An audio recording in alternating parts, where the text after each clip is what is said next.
Hello friends, welcome to Elvedo robotics.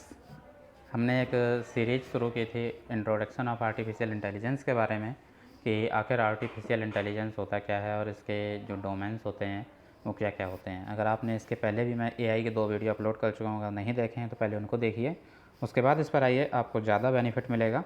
तो चलिए start करते हैं। पिछले वीडियो में हमने इंट्रोडक्शन ऑफ आर्टिफिशियल इंटेलिजेंस के बारे में देखा था। उसके बाद इसके 6 डोमेन कौन कौन से हैं: machine learning, neural network, deep learning, cognitive computing, computer vision और नेचुरल लैंग्वेज प्रोसेसिंग। इन 6 के बारे में जाना था। तो मैंने कहा था कि मैं एक एक करके सबको डिफ़ाइन करूँगा। तो पिछले वीडियो में मैंने मशीन लर्निंग के बारे में बताया था, मशीन लर्निंग की क्या क्या होता है, ये किस तरह से लर्न करती है, supervised learning, unsupervised learning, reinforcement learning. उसके बाद मैंने डिस्कस किया था न्यूरल नेटवर्क के बारे में, न्यूरल नेटवर्क कैसे काम करता है, आखिर न्यूरल नेटवर्क का कंसेप्ट मतलब कैसा होता है। ये न्यूरल नेटवर्क एक बहुत डिफ़ाइन करने वाली चीज़ है, जिसको कम शब्दों में डिफ़ाइन करना थोड़ा मुश्किल हो जाता है, लेकिन फिर भी मैंने कोशिश की थी कि एक एग्जाम्पल के थ्रू आपको बताया जाए। उसके बाद चलिए अब हम स्टार्ट करते हैं डीप लर्निंग। डीप लर्निंग क्या होती है, ठीक है। डीप लर्निंग क्या होता है कि डीप मतलब क्या होता है, गहराई से, और लर्निंग मतलब सीखना, मतलब किसी चीज़ को बहुत गहराई से सीखना। कई बार क्या होता है कि जब आप एग्ज़ाम के लिए पढ़ते हैं, ठीक है, तो रिवीजन करते हैं, उसे बोलते हैं सिर्फ लर्निंग। लेकिन जब आप नॉलेज के लिए पढ़ते हैं, उसी बुक को पूरे साल भर पढ़ते हैं, तो उसे बोलते हैं डीप लर्निंग, ठीक है। मतलब एक किसी टॉपिक के बारे में जब आप पढ़ते जाते हैं तो उसको इतने गहराई तक समझ लेते हैं कि उसके बारे में कोई भी क्वेश्चन पुटअप किया जाए आप तुरंत बता देंगे, ठीक है। एक तो हो गया ये डीप लर्निंग। अब ये ह्यूमन बिहेवियर में कैसे आता है? ह्यूमन बिहेवियर में ऐसे आता है कि डीप लर्निंग का मतलब होता है कि जब आपने बाहर कोई चीज़ देखी, ठीक है, तो आपसे कहा गया कि मान लीजिए इस कपड़े का रेट पता कीजिए, या मान लीजिए आप एक जीन्स लेने गए तो इस जीन्स का रेट पता कीजिए। तो जब आप दुकान में गए, आपने जीन्स लेने गए, तो आप सिर्फ वहाँ से रेट पता करके आए, वो तो हुई उसकी क्या, लर्निंग।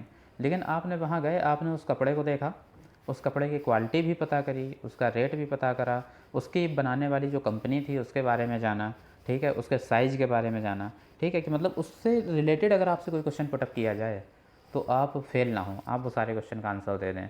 तो इसे बोलते हैं हम डीप लर्निंग। अब यही काम मशीन करती है।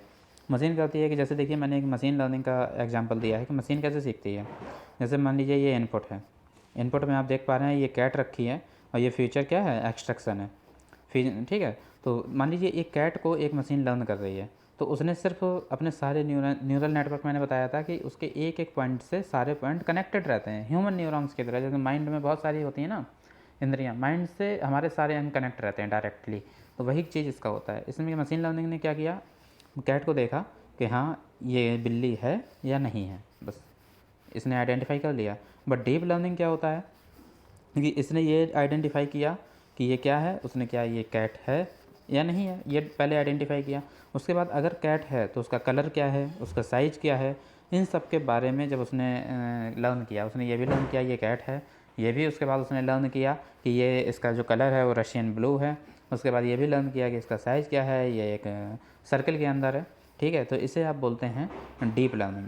तो आई होप डीप लर्निंग का कॉन्सेप्ट आपको समझ में आया होगा। अब देखिए, मैंने जो स्लाइड में कुछ लिख रखा है, deep learning uses massive neural network with many layer of processing unit. मतलब न्यूरल नेटवर्क के बारे में जैसे मैंने बताया था कि किसी भी चीज़ को लर्न करने की बहुत सारी लेयर आप बना दें, उसको प्रोसेस करने की, उसको डिफ़ाइन करने की, छोटे से छोटे पार्ट को भी आप डिफ़ाइन कर रहे हैं, ठीक है। तो वहीं जो चीज़ जब न्यूरल नेटवर्क के थ्रू आप पूरी तरह से डिफ़ाइन कर लेते हैं तो वो बन जाता है आपका डीप लर्निंग। उसके बारे में आपको जो टिपिकल नॉलेज भी होती है वो भी आपको मिल जाती है, तो इसे बोलते हैं डीप लर्निंग, ठीक है। उसके बाद चलिए देखते हैं, उसके बाद आर्टिफिशियल इंटेलिजेंस, मशीन लर्निंग और डीप लर्निंग, इनके बारे में आप एक तरह से देखिए ये तीनों होते क्या हैं। आर्टिफिशियल इंटेलिजेंस क्या होता है, any technique that involve computer to mimic human intelligence. मतलब एक ऐसा कंप्यूटर, एक ऐसी मशीन जो एक ह्यूमन की तरह इंटेलिजेंट अपना शो कर रही है, ह्यूमन की तरह दिखा रही है, उसे बोलते हैं आप आर्टिफिशियल इंटेलिजेंस। अब आर्टिफिशियल इंटेलिजेंस किसके थ्रू काम करेगा, किसी मशीन के थ्रू, तो उसे बोलते हैं आप मशीन लर्निंग, ठीक है। इसके बाद हम देखते हैं मशीन लर्निंग के बारे में कि मशीन लर्निंग क्या होती है। ये सबसेट ऑफ एआई, ये एआई का ही एक पार्ट होता है, जिसमें मतलब क्या होती है, एक मशीन को लर्न करने की कैपेबिलिटी दी जाती है कि मतलब वो किसी टास्क को परफॉर्म करे और उसके साथ एक एक्सपीरियंस ले, ठीक है। उसके बाद आता है डीप लर्निंग, और ये मशीन लर्निंग का एक सबसेट होता है। देखिए सबसे बड़े घर का मुखिया कौन है, आर्टिफिशियल इंटेलिजेंस। उसके अंदर एक पार्ट क्या है, मशीन लर्निंग, और मशीन लर्निंग का ही एक पार्ट है हमारा डीप लर्निंग, ठीक है। तो आखिर आप समझ गए होंगे कि आर्टिफिशियल इंटेलिजेंस, मशीन लर्निंग और डीप लर्निंग में क्या कनेक्शन है। और उसके बाद आता है हमारा कॉन्जिगेटिव कंप्यूटिंग।